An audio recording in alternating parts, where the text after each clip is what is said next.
Olá amigos, aqui é Augusto do canal Mensageiro. Vamos falar hoje sobre o recurso invisível, da obra de Charles Fillmore. Aqui estão os aspectos essenciais para entender como tudo é mente. E sobre tudo o que você precisa entender, está o visível e o invisível. Portanto, afaste-se das aparências e comece a criar o seu destino. Pensa os amigos. Vá deixando o seu like, curta esse vídeo, comente.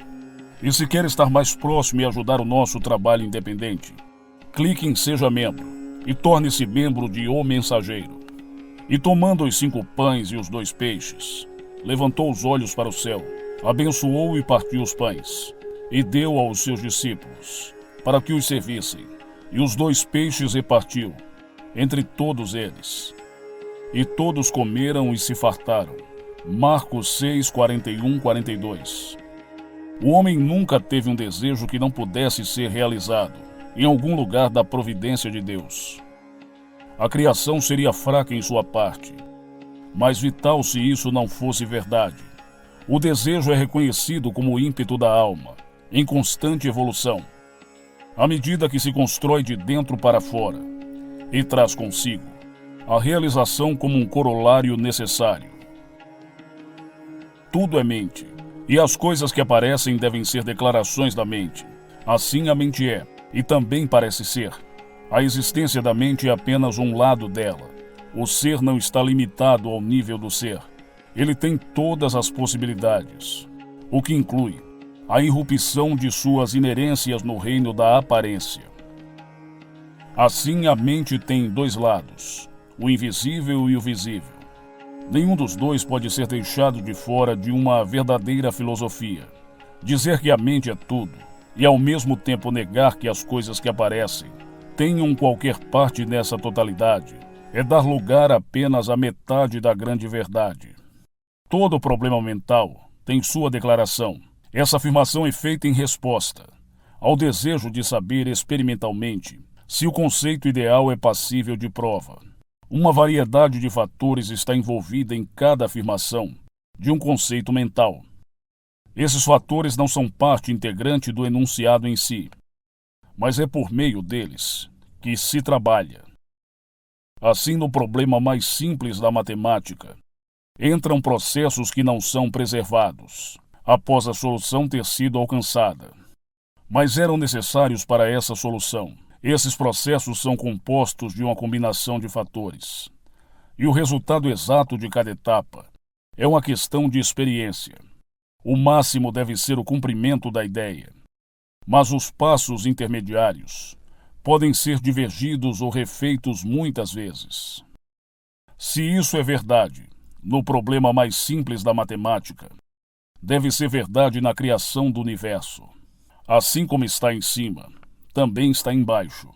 Aqui é onde aquele que vislumbrou a perfeição do reino ideal cai em negar a aparência, porque ela não expressa essa perfeição em sua totalidade. Com o mesmo julgamento, o estudante nas profundezas de um problema matemático, de repente apagaria todo o seu trabalho, porque a resposta não era imediatamente aparente, embora ele pudesse ter completado apenas uma parte do processo que levava a essa resposta. A gente não consideraria um agricultor de bom senso que cortasse seu milho na borla, porque não estava mostrando espigas maduras. Portanto, não tire conclusões precipitadas. Estude a situação cuidadosamente antes de decidir. Olhe para todos os lados, o visível e o invisível, o interior e o exterior. O fato de você ter um mundo ideal traz consigo a possibilidade de realização na expressão, no ser. Você não pode fugir da expressão. Pensar é expressar, e você está fazendo isso sempre, sem cessar. Você pode negar que essas coisas do mundo existem, mas enquanto você vive em contato com elas, você está reconhecendo o seu lugar. Uma negação total de sua existência mantém você mesmo como uma casa dividida contra si mesmo. Uma reconciliação deve ocorrer antes que você possa demonstrar o poder do homem Cristo sobre a morte. Jesus não disse que seu corpo não era nada, mas disse que tinha poder para levantá-lo ou deitá-lo. Ele descobriu que seu ideal não estava sendo expresso no corpo, que estava sujeito à decomposição. Então ele deixou o corruptível ser riscado, e das ruínas ergueu-se o corpo de luz, que aparecia e desaparecia à vontade. Esse foi o cumprimento de seu ministério e a demonstração do poder do Espírito para vencer o último inimigo, a morte. Todos os homens desejam vencer a doença e a morte. A realização desse desejo seria a perpetuação da existência na sua forma. Então, em última análise, nós vemos que todos nós queremos continuar nessa cadeia de expressão ininterrupta, em duração indefinidamente estendida.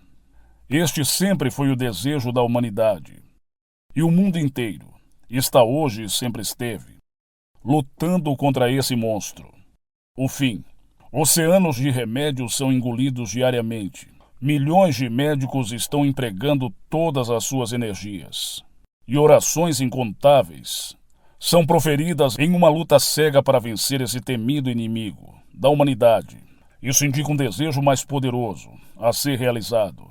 Jesus mostrou como isso poderia ser feito e deu a receita. Ele disse: em verdade vos digo, que se um homem guardar as minhas palavras, nunca verá morte. Ele também disse: a palavra que ouvis não é minha, mas do Pai que me enviou. E aqui está uma cadeia de ações que conecta causa e efeito. Essa corrente é forjada pelo homem, e seus elos são pensamentos, palavras. Jesus deu grande ênfase ao poder da palavra. No entanto, ele foi sábio na injunção de que suas palavras deveriam ser mantidas. Isto é, os homens deveriam manter diante deles o ideal que ele tinha. Esse ideal é o reino do qual a palavra extrai sua substância, e o seu caráter determina o resultado. Esses ditos de Jesus foram tremendos. Eles elevaram o ideal do homem e de Deus muito acima do que já havia sido concebido. Eles transcenderam tanto o plano de pensamento das pessoas, que mesmo seus seguidores não podiam aceitá-los, e muitos não andavam mais com ele. E até a última década os homens não entenderam a lição do poder da palavra, expressada por seu alto ideal. Quem no passado tomou Jesus literalmente procurou vencer a morte, guardando suas palavras. Muitos creram absolutamente em sua doutrina, e uma grande indústria foi construída sobre ela, como fundamento. Mas quem tomou em plena fé as próprias palavras de Jesus e as fez carne de sua carne, e osso de seus ossos, não apenas acreditando neles, mas saturando sua mente com eles, até que eles se reencarnassem em seu próprio corpo. No entanto, esse é o segredo de toda a demonstração espiritual. Não apenas um conceito do que é verdadeiro do ser, mas uma realização em pensamento, palavra e ato desse conceito. Se eu posso conceber uma verdade, consegue-se que há uma maneira pela qual posso torná-la aparente. Se podemos conceber suprimentos inesgotáveis, existentes nos éteres onipresentes, há uma maneira pela qual eu posso manifestar esses suprimentos.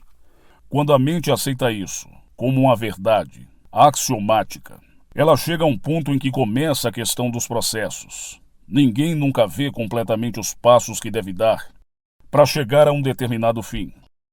Ele pode ver de uma maneira geral, que deve ir de um ponto até outro, mas os detalhes não são definitivamente claros para ele, a menos que ele tenha passado pelo terreno antes. O arquiteto diz ao construtor para seguir os planos.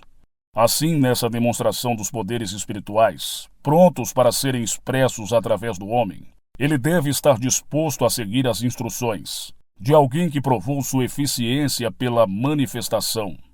Todos nós sabemos intuitivamente que tem algo errado em um mundo onde a pobreza prevalece, traz tristeza e sofrimento. Nós não iríamos, nenhum de nós, criar um mundo onde isso existe. Todos nós queremos vê-lo apagado.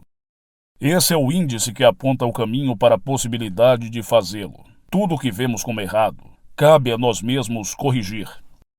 A falta de qualquer tipo não é predominante no universo de Deus. E se houver tal aparência em qualquer lugar entre os homens, é nosso dever eliminá-la. Existe um caminho. A estrada do Senhor. Vamos tomar assim a coisa. É um caminho amplo. E há um espaço para todo mundo. Jesus disse que era o reino dos céus. E que todas essas coisas deveriam ser acrescentadas àqueles que o buscavam. Isso implica que você não tem que entrar totalmente nesse reino para ter as coisas adicionadas, mas você tem que buscar. Você deve voltar sua atenção nessa direção. Então as coisas começam a vir até você. Isso está sendo provado por muitos milhares nessa era, que aceitaram literalmente as promessas das Escrituras e estão buscando a Deus para cada necessidade. Eles podem não ter no início da busca uma única coisa, que os encoraje a esperar que eles sejam atendidos, em qualquer particular. Eles simplesmente aceitaram essa promessa e passaram a cumpri-la com fé. Eles agiam como se fosse verdade. E aos poucos foram surgindo novas maneiras de ganhar a vida. Havia avenidas abertas ao longo de linhas, às quais eles eram estranhos, mas que, por experiência, acharam agradáveis. Isso os encorajou a ir ainda mais longe, na busca desse reino. E muitos deles, agora se regozijando, estão em suas generosidades. Estes são aqueles que sabiamente usaram seu único talento. Eles podem não ter visto o Santo dos Santos, naquele santuário interior, mas estão gradualmente se aproximando dele. Esse é o passo que todos são ordenados a dar. Confie em Deus, em todas as coisas, e veja o resultado, evidenciado pelas correntes mentais, que você põe em movimento ao seu redor. Você pode não ser capaz de apontar exatamente como cada palavra separada de fidelidade ao Pai teve efeito, mas com o passar dos meses, você vai observar gradualmente as várias mudanças que estão ocorrendo em sua mente, corpo e nos seus assuntos. Você vai descobrir que suas ideias se ampliaram imensamente. Só para começar, o pequeno mundo foi transformado em um grande mundo. Você começou a pensar em realidades ao invés de aparências. Sua mente vai estar mais alerta, e você pode discernir onde antes estava em dúvida. Você não tem tanto medo. A consciência de que existe uma mão divina guiando o universo e você lhe deu uma sensação de segurança. Isso se estende ao seu corpo e aos seus assuntos. Há uma ausência de preconceito e de encontrar falhas em você. Você não julga tão duramente. Você se torna mais generoso. E outras pessoas o apreciam, retribuindo o elogio. As coisas estão vindo em sua direção agora, onde você não sabia que estavam encalhados. Antes que o homem possa chegar à realização do suprimento invisível, ele deve deixar de lado toda a ideia de posse pessoal. Ele não pode possuir dinheiro, casas ou terra, como se fossem seus. Ele não pode possuir a ideia em sua mente que eles representam. Ele não pode possuir quaisquer ideias como suas. Há bens que enferrujam e se desgastam, além do que estão nos planos dos fenômenos. Os homens possuem tão valiosa educação, seu ofício, sua habilidade, seu talento em qualquer uma das muitas maneiras do intelecto. Os ministros do Evangelho possuem eloquência ou erudição. Alguns se orgulham de suas posses espirituais. Esses são fardos que devem ser descarregados no caminho para o reino dos céus. Mesmo o santo que está inchado com sua bondade santa deve descarregar antes que ele possa entrar no Pai. O reino das causas pode ser comparado ao vapor em uma caldeira de vidro. É perfeitamente invisível. E se o vidro não tem defeito, o olho pode olhar diretamente para ele sem ver nada. Toque em uma válvula de escape e ela sai correndo.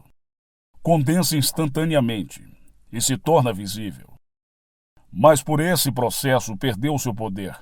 As ideias existem em um reino de ideias, e elas são poderosas apenas quando são manejadas por alguém que está familiarizado com suas características. Os ignorantes abrem as válvulas da mente e as deixam fluir para o reino do pensamento, na qual nada tem em comum. Eles estão condensados na escravidão do tempo e do espaço. que a ignorância concebe como necessários para sua fruição. Seu poder é assim perdido, e uma rodada cansativa de tempo de semeadura e colheita é inaugurada para atender às demandas desse mundo. É a mente que acredita nas posses pessoais. Ela é responsável por sua limitação da ideia plena. Deus não possui coisas assim. Seu mundo é um mundo de resultados, seguindo demandas simultaneamente. Esse é o mundo onde o homem encontra o seu verdadeiro lar. O trabalho, como entendemos, cessou para o homem que encontrou o seu reino interior. O suprimento divino é produzido sem luta laboriosa. Desejar é ver realizado. Esse é o segundo passo na demonstração para todos que se dedicaram à orientação divina. Ele imediatamente entra em linhas mais fáceis e mais felicidade do que o mundo oferece quando ele se comprometeu a seguir apenas o bem. Mas é um grau avançado na mesma linha de iniciação nos ministérios do mago divino. Antes que esse passo possa ser dado, uma limpeza mental mais profunda e completa deve ser submetida pelo devoto. Ele desperta a ação de um conjunto superior de faculdades dentro do seu próprio corpo e abrem-se para essas novas vias de expressão para seus poderes, ou os poderes do espírito manifestando-se através dele. À medida que prossegue no exercício das faculdades internas, pode encontrá-las obstruídas pelos cristais do pensamento que alguma ideia egoísta depositou e deve passar por uma nova limpeza. Se ele for obediente e disposto a seguir mansamente a direção do Espírito, sem objeções ou protestos, o caminho é fácil. Se, no entanto, como Jó, ele encontrar falhas, questionar e argumentar, vai encontrar muitas obstruções, e sua jornada vai ser tediosa. E abrem-se para ele novos caminhos de expressão para seus poderes, ou os poderes do Espírito manifestando-se por meio dele. Novamente, aquele que busca o reino de Deus, pelos pães e peixes que pode obter dele, certamente vai ficar desapontado no final. Ele pode obter os pães e peixes, isso é possível. Mas se permanecer na alma aquilo que os usaria para fins só egoístas, o final vai ser desastroso. Vemos hoje muitas pessoas buscando a ajuda do Espírito para curá-las de seus males físicos. Eles não o abordam com aquele verdadeiro desejo pela vida superior que deveria inspirá-los. Eles só encontram indulgência de suas paixões restringidas por alguma enfermidade, que eles querem que seja restaurada para que possam continuar no caminho carnal. O Espírito não julga motivos. Ele é princípio e aplica princípios, para que aquele que está em pecado seja curado, e novamente saia e repita sua loucura. Jesus disse: vai, não peques mais, para que não te suceda coisa pior. É a experiência daqueles que lidaram com o Espírito que é um estimulante vigoroso. Restaura a vitalidade de todos os órgãos, e eles se tornam ainda mais agudos à dor, ou ao prazer do que antes do tratamento. Essa supersensibilidade os torna passíveis de um desperdício mais rápido, e quando a indulgência carnal é satisfeita, eles são rapidamente queimados, e o colapso é ainda mais completo do que antes da cura. É por isso que aqueles que recebem cura espiritual devem ser instruídos na verdade do ser. Deve-se mostrar-lhes que estão pecando contra a lei de sua existência, quando satisfazem apenas os seus apetites e paixões por mera sensação. A retribuição sempre segue isso. E o ignorante sofre igualmente com o sábio. Dedique-se ao seu Deus. Dedique-se à energia suprema, ao Deus interior e à sua obra. Coloque-se aos pés do Espírito, todos os desejos, paixões e apetites. Mas faça uma aliança definida e detalhada com o Pai. E concorde em usar da maneira mais exaltada toda a sua substância. Afaste-se resolutamente dos velhos hábitos que lhe roubaram a vitalidade e afundaram seu corpo nas profundezas da inanição. A maioria das pessoas está hoje nas garras da morte corporal, pela indulgência de falsos apetites. Elas nunca podem vestir o manto imortal da pureza, até que façam convênio com Deus de sacrificar em seu altar, de fogos espirituais, todas as suas energias. Jesus viveu isso, e por meio dele foi providenciado um ajudador, o Espírito Santo, que o Pai enviará em meu nome. Quem silenciosamente invocar esse Espírito e em seu lugar permanente em sua própria alma, concorda em segui-la e fazer sua vontade, será ajudado a superar todos os hábitos e indulgências que o mantêm fora do reino dos céus. Está escrito: buscai e achareis, batei, e abre-se-vos-á.